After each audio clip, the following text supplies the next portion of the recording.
Assalamualaikum warahmatullahi wabarakatuh. Kembali lagi di channel Guru Saham di video analisa sinyal forex untuk Selasa 24 Mei 2022. Ya, jadi seperti biasa kita sudah update di Instagram @guruforex_id ya.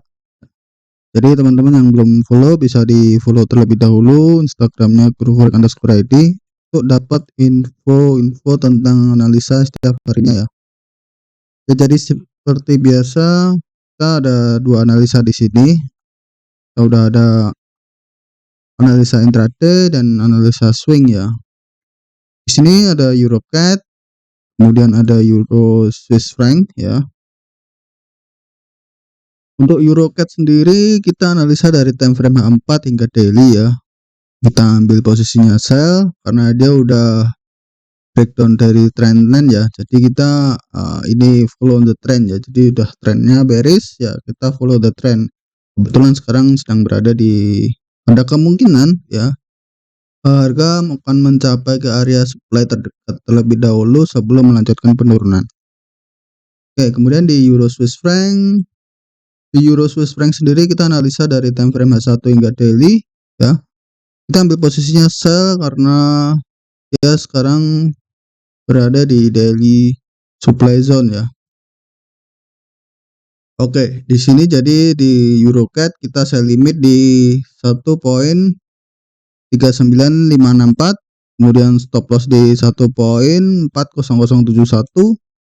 Lalu untuk TP-nya di 1.35484. Oke. Lalu untuk resiko loss-nya ini per 0,01 lot sekitar $3,7.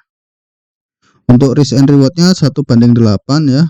Expired sampai 10 Juni 2022. Kemudian untuk Euro Swiss franc, nah di sini Euro Swiss franc kita sell limit juga di 1.05028. Lalu untuk stop lossnya di 1.05297. Oke. Lalu untuk TP-nya di 1.02272 ya.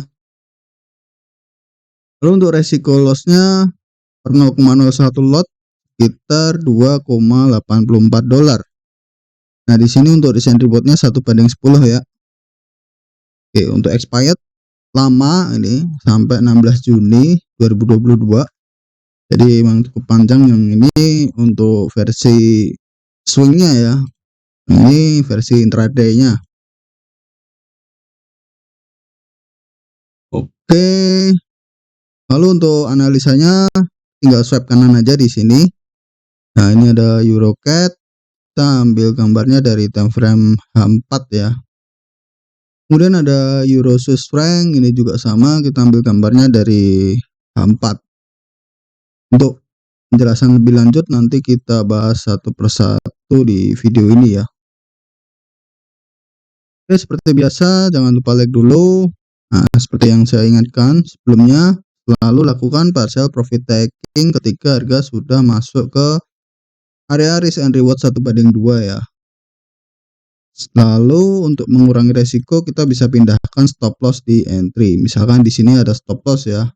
Jadi stop loss kita adjust, harganya kita samain dengan entry gitu. Jadi ketika harga nggak sesuai dengan analisa lalu berbalik arah menyentuh stop loss ya, kita tidak rugi apapun. Dan kita juga sudah sempat untuk TP parsial ya. Seperti yang saya katakan tadi. Jadi kita nggak rugi apapun. Lalu untuk kita udah sempat TP parsial juga walaupun porsi lotnya nggak sebanyak kita open ya. Jadi ya kita udah seenggaknya kita udah mengamankan sebagian dari profit kita gitu. Oke, kita bahas satu persatu dari EuroCAD terlebih dahulu kali ya. Kita close dulu. Lalu di sini sudah ada EuroCAD ya teman-teman.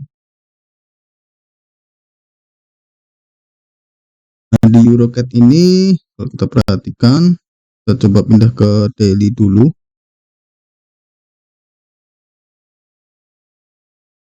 Atau ke weekly dulu ya. Ups. Di weekly kan kelihatan lebih jelas ya. Kalau dia udah patah tren ya di sini ya. Jadi dia udah ada patah trend dari support trendline-nya ya. Jelas kalau ini tren masih melanjutkan penurunan, kemungkinan dia akan mencapai ke area lower swing di sini ya, swing low di sini. Ini swing low di harga 1.31 ya. Oke, kita kembali ke 4 ya.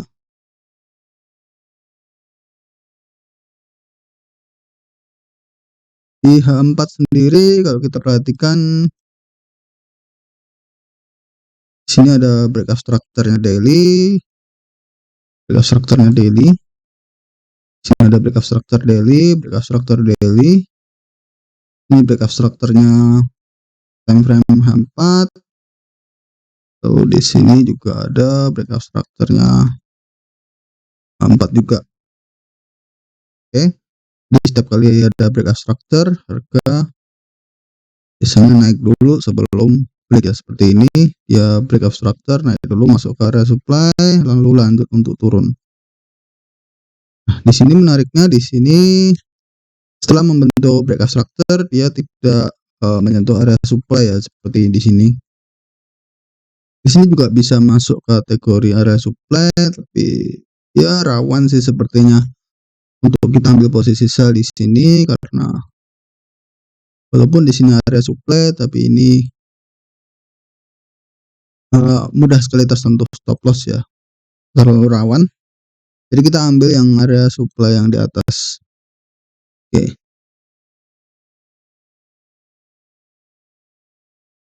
Oke, di sini harga udah menunjukkan adanya koreksi ke atas ya, atau di tren pendeknya sudah ada menunjukkan perubahan arah tren ya di tren pendeknya. Kalau kita perhatikan di sini di lower time frame dia memang sudah bullish ya. Saya teman-teman perhatikan sudah bullish. Tapi ini sepenuhnya bukan bullish untuk jangka panjangnya, atau bukan bullish untuk tren panjangnya, tapi ini bisa jadi cuman koreksi semata seperti ini. Ini kan juga bullish tapi cuman koreksi aja. Ini juga bullish cuman untuk koreksi, kemudian untuk bullish dan cuman koreksi aja. Oke, di sini kalau kita perhatikan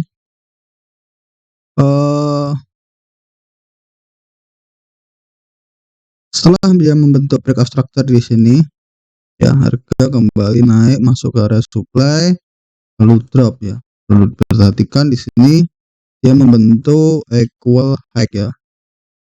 Jadi ini equal structure, itu ada dua arah. Yang kalau equal structure-nya di atas itu menjadi equal high, kalau yang di bawah seperti ini jadi equal low. Oke. Jadi dia di sini ada equal high. Jadi kita nggak boleh untuk entry di sini. Nah, di sini ada potensi untuk terbreak ya.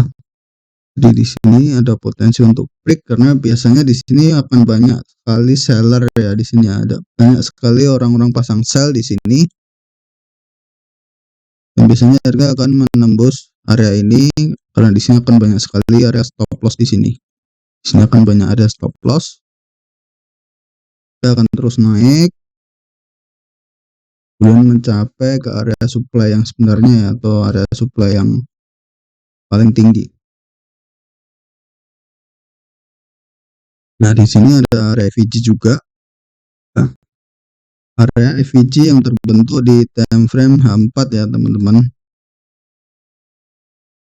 Perlu diperhatikan di sini ada FVG yang terbentuk di H4, walaupun di H1 dia juga terbentuk area FVG ya. Tapi kita ambilnya yang H4. Kita pindah ke M30. Di M30 udah pecah ya FVG-nya. Udah. Walaupun di sini masih bisa kebentuk area FVG ya, tapi porsinya menjadi kecil. Jadi kita pakai yang H4 aja.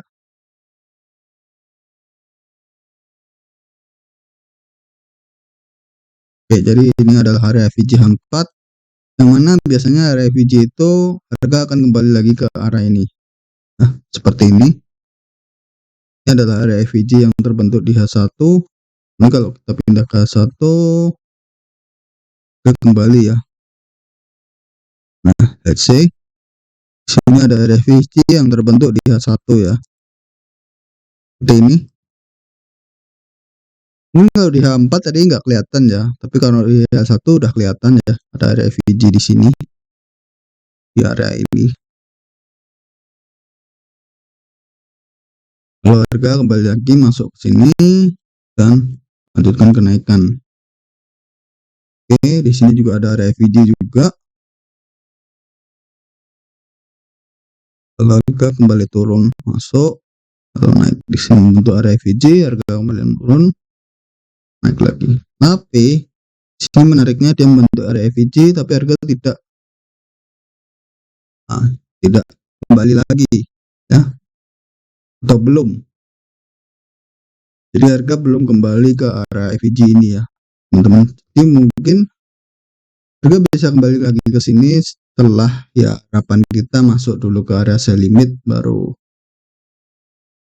kembali ke area FVG ya teman-teman. Jadi memang ini trennya bearish, jadi kita ambilnya sell, kita ambil posisi sell di tempat terbaiknya ya, di sini ya.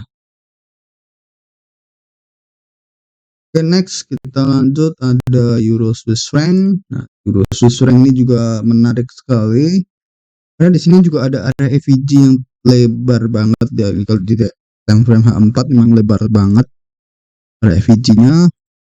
Jadi memang harga ada potensi untuk kembali ke sini ya. Tuh jelas itu ya. Menariknya bahkan di area FVG yang terbentuk di yang dulu pernah terjadi di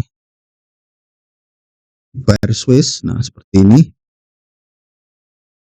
di daily ya ini ya. Jadi yang terbentuk ada kasus Swiss franc dulu ya, intervensi dari bank. Di harga sempat membentuk area FVG yang sangat lebar sekali seperti ini ya,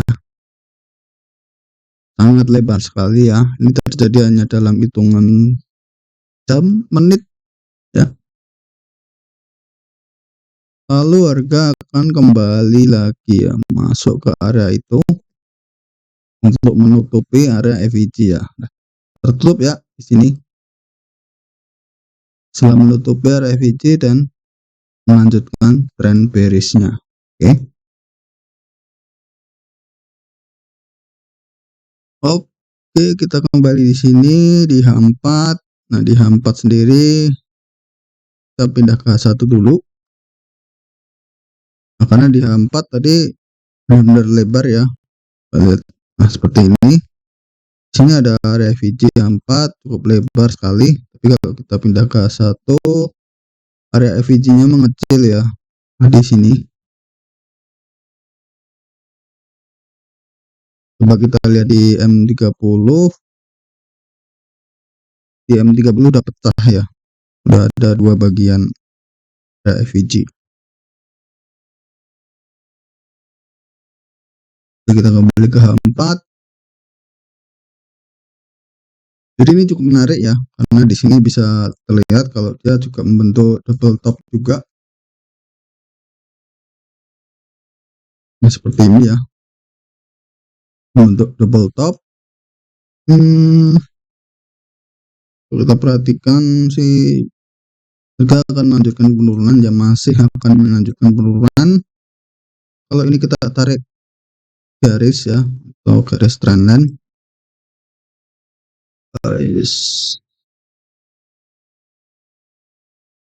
dia juga membentuk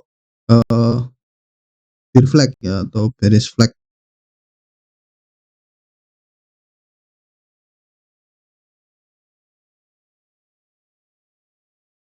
Oke, jadi kalau kita perhatikan memang seperti itu ya.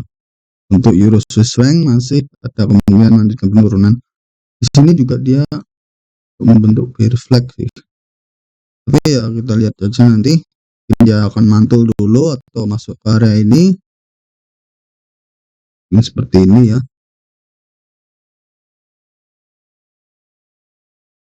Oke, di sini juga kita perhatikan dia udah break dari low-nya di sini ya, atau break dari low sebelumnya ya, atau membentuk new low. Oke, dan dia high-nya tidak lebih tinggi dari high sebelumnya. Berarti diartikan ini adalah change of character ya. Sini ada change of character, break of structure. Kemudian di sini ada change of character lagi. Ya, jadi ada harga udah berubah menjadi bearish ya.